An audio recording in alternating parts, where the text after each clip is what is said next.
Maayong gabi, ganyan tanan.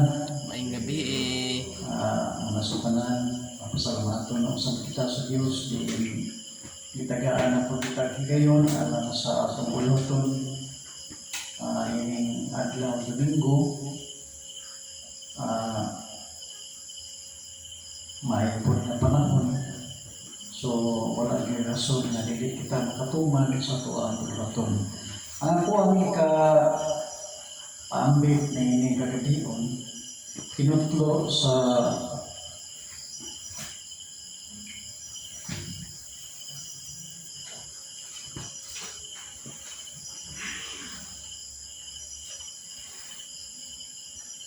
Juan Gis, versikulo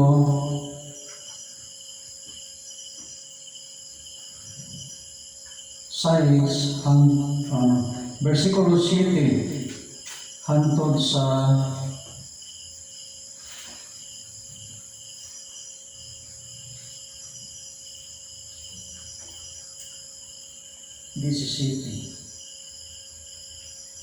nga naguluhan si Jesus ang maayong magbalantay. Nada ka na yun?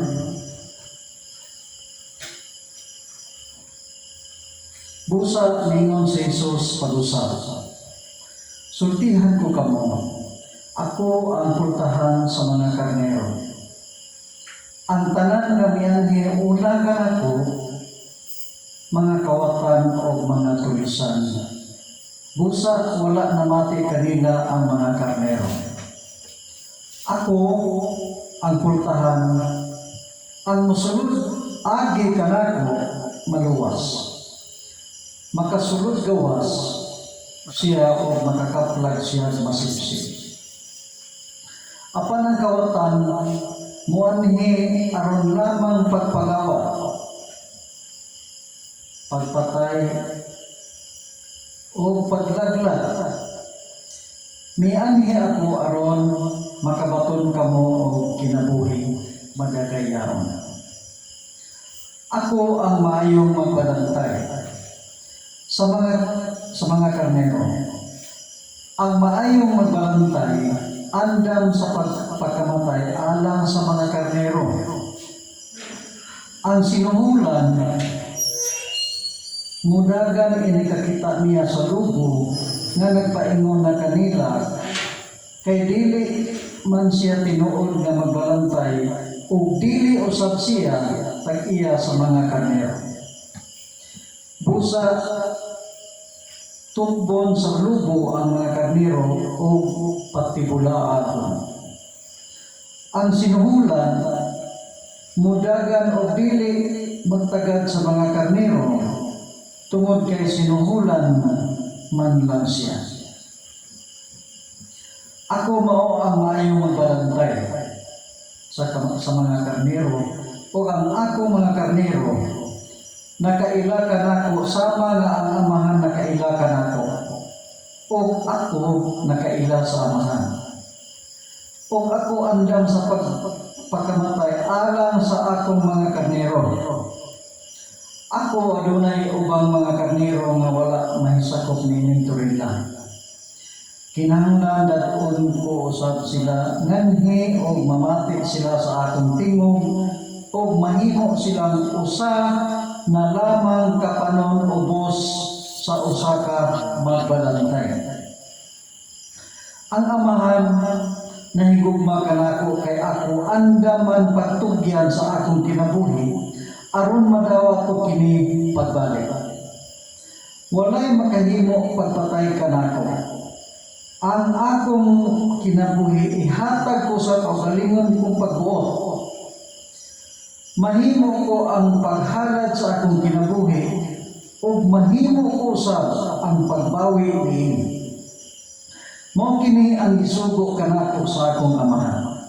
So nindot kayo ang pulong sa Ginoo mga kaigsoon nga matud pa siya ang maayong magbalantay. So ningon po siya mga kaigsoon nga siya ang pultahan, ang musulod kinahanglan mo agi kaniya. ang muagi kaniya nga ang musulod nga dili muagi kaniya o kanauna pa niya atud pa niya gitawag kana og tulisan so og kawatan so kinahanglan nga muagi ka proseso unsa nga proseso mga kaigsunan nga aron matawag kita nga sakop niini grupo nga diin bantayan ginabantayan sa atong Ginoong Kristo. Kinahanglan matud pa sa buhat 2:41 kung makasabot kita daghan kung makasabot sa mensahe sa Dios kinahanglan nga magpabunyag o bautismo, no? Sa unsa nga paagi sa pagbautismo matud pa ni Apostol Juan na siya magbunyag sa mga katawhan. Pero apan siya sabot nga nadir na siya na sa atong Ginoong Kristo magbunyag pinaagi sa Espiritu Santo. So daghan ang klase sa pagbunyag mga kaigsunan. So kay panahon man kita ni Kristo dito kita mosunod sa pamaagi nga bunyag pinaagi sa Espiritu Santo. So once nga magpabunyag kita dito po kita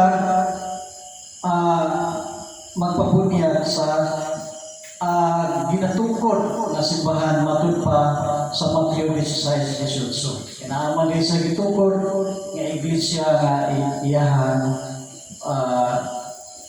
pagaliwason o budagan kini sa Efeso 5:23. So diha mga kaigsunan kini ato ang sitwasyon karon niuyon kini nga nagpasakop kita diri sa Church the Body of Christ niagi pud kita og bautismo. So apil na kita niini nga iyang gibantayan mga kaigsunan. Apa giday wala nasulod niini. Unsa man kana wala nasulod niini? Kabantay mo nang naimudangog diri magpabunyag nato kung gipasabot sila, gipasabot na to. So sa dihang kasabot sila nagpabunyag po sila ng apil, no? Kaya dapat manggod before bunyagan ang bata dapat ang parents nakasabot sila. Kaya sa may pagkaibalo sa bata nga bunyagan kung wala ang parents agad-agad ra magunang